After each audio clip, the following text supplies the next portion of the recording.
I'm Barbie Armenta, freedom coach and beauty expert. We're talking beauty from the inside out. And this is my passion to inspire women to bravely live their most authentic and purposeful life. And you are watching Brave Conversations with Barbie. So I'm so glad you're here. I just wanted to share with you a story I heard this morning. I was watching the Today Show, as I have done every morning of my adult life, I think. And this morning they had something new. During their 9 o'clock hour, Megyn Kelly has a new show, and you may know who she is. You may have an opinion about her politics, but the politics aside, at the beginning of her show this morning, she was just giving a little bit of background on who she was and how she got to this place of hosting this talk show in the morning now. It's called Megyn Kelly Live. Megyn Kelly on Megyn Kelly Today.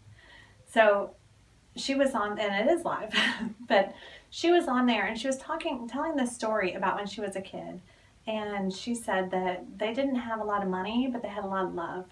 And that her dad used to play the guitar and he would sing John Denver songs to them. And this one in particular was called Today. And she shared how when she was 15, her father passed away, and how she really has just felt like this. That was one of the most traumatic moments of her life, but she's felt over her life that he has kind of been with her and guided her in different decisions that she made. So if you know who she is, she grew up and went to law school.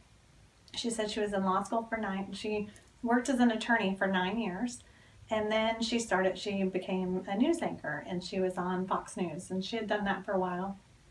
Said it was good until it wasn't.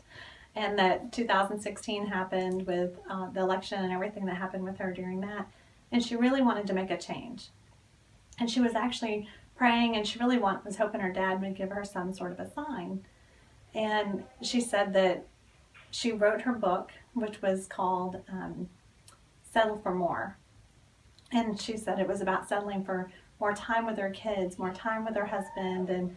And she just really wanted to do something different. So she gets a call from NBC, and I'm not trying to promote the show. It was just such an awesome story.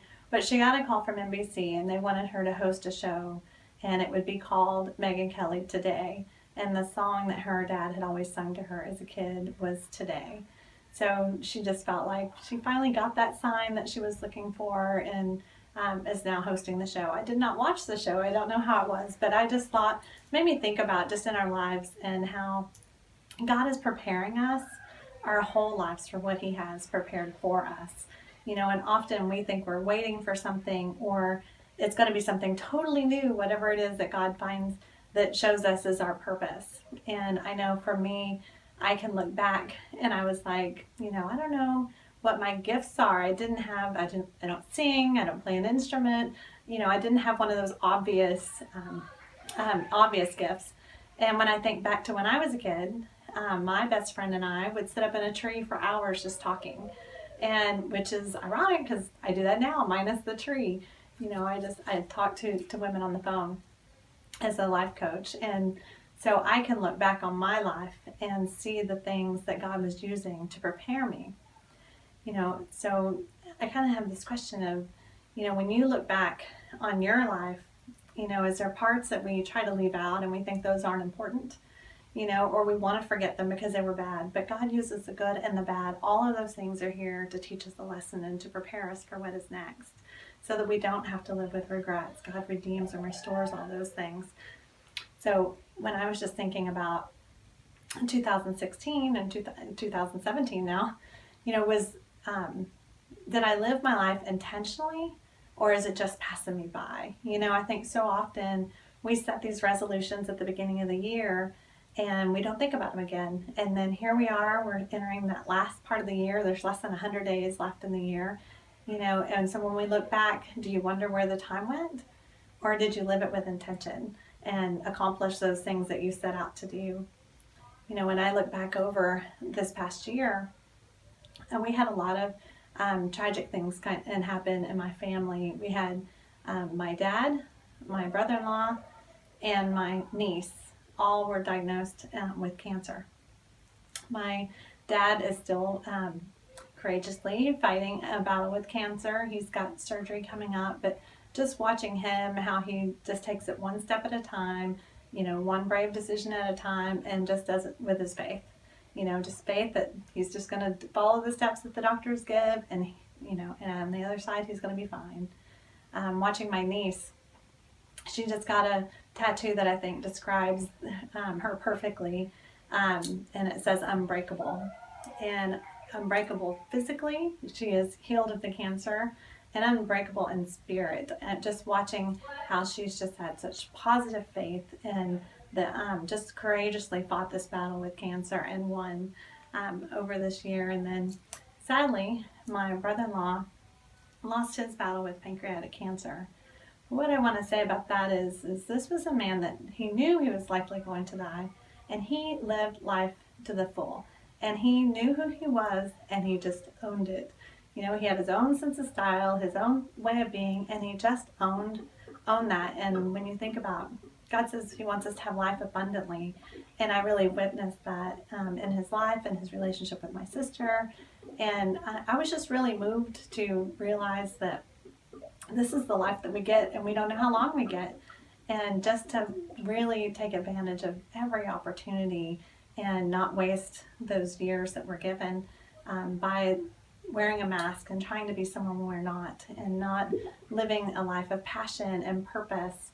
And so this morning, Richard, my husband, had sent me, he had been out of town visiting his family, and he sent me a daily devotional, and the scripture that was in it was Proverbs 29:25. And it says, "Fear of man will prove to be a snare, but whoever trusts in the Lord is kept safe." And it was really timely for me, because I'm one of those people that I worry, about what people are going to think. And, so what I post, I always want to be authentically me.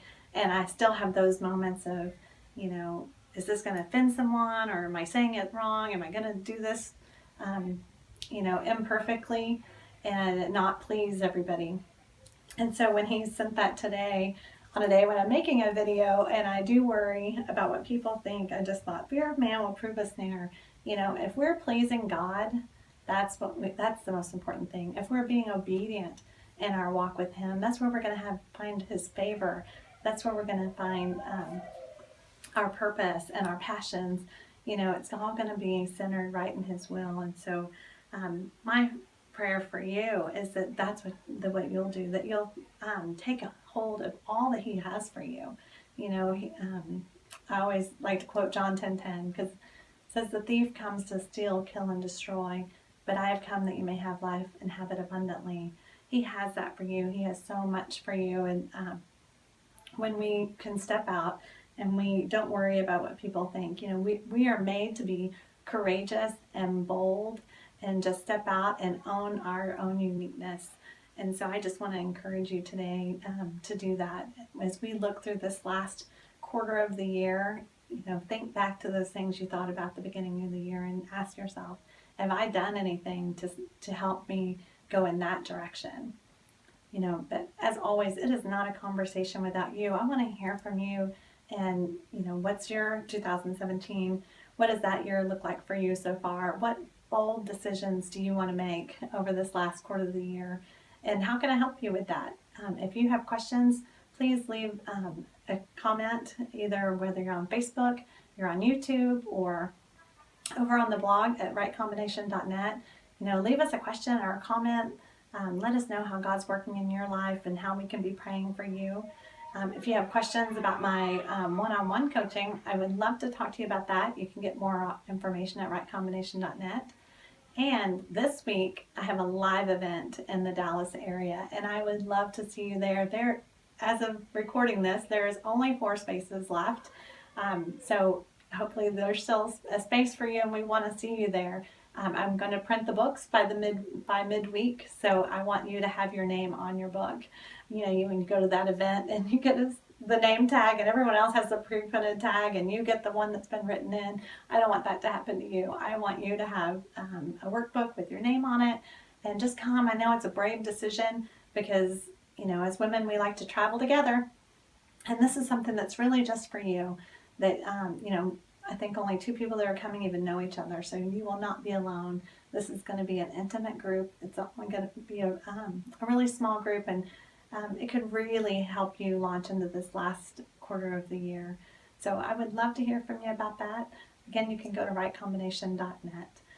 But until next time, remember to put your brave on.